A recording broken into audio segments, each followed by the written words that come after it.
Angry హీరోగా తనకంటూ ప్రత్యేక గుర్తింపు సంపాదించుకున్న రాజశేఖర్ మరోసారి పవర్ఫుల్ రోల్లో ప్రేక్షకుల ముందుకు రానున్నారని ప్రచారం జరుగుతోంది. చాలా కాలం తర్వాత విలన్ పాత్రలో కనిపించబోతున్నారనే వార్త హాట్ టాపిక్గా మారింది. విజయ్ దేవరకొండ హీరోగా రవికిరణ్ కోలా దర్శకత్వంలో రౌడీ జనార్దన షూటింగ్ ప్రస్తుతం శరవేగంగా జరుగుతోంది. ఇందులో విలన్ రోల్కి రాజశేఖర్ను సెలెక్ట్ చేసినట్టు తెలుస్తోంది.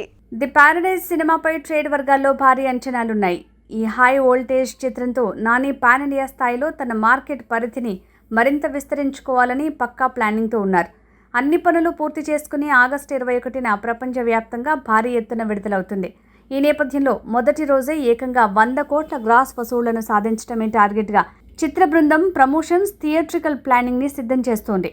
మీడియం రేంజ్ హీరో స్థాయి నుంచి గ్లోబల్ లీగ్లోకి అడుగు పెడుతున్న నానికి 100 కోట్ల ఓపెనింగ్స్ టార్గెట్ అనేది అత్యంత ప్రతిష్టాత్మకమైందిగా చెప్పొచ్చు.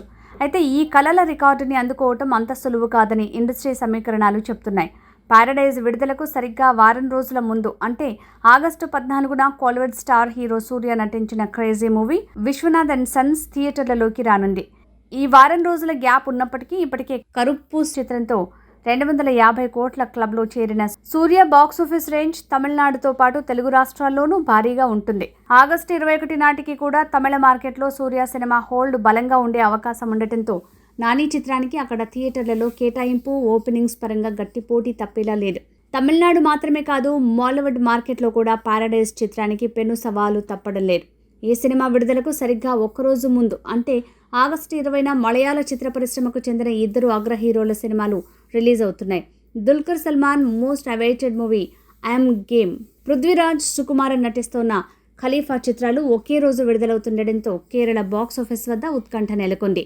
పాన్ ఇండియా స్థాయిలో 100 కోట్లు మొదటి రోజు సాధించాలంటే సౌత్లోని అన్ని భాషల నుంచి భారీ కంట్రిబ్యూషన్ అవసరం. కానీ సన్నివేశం అందుకు భిన్నంగా కనిపిస్తోంది.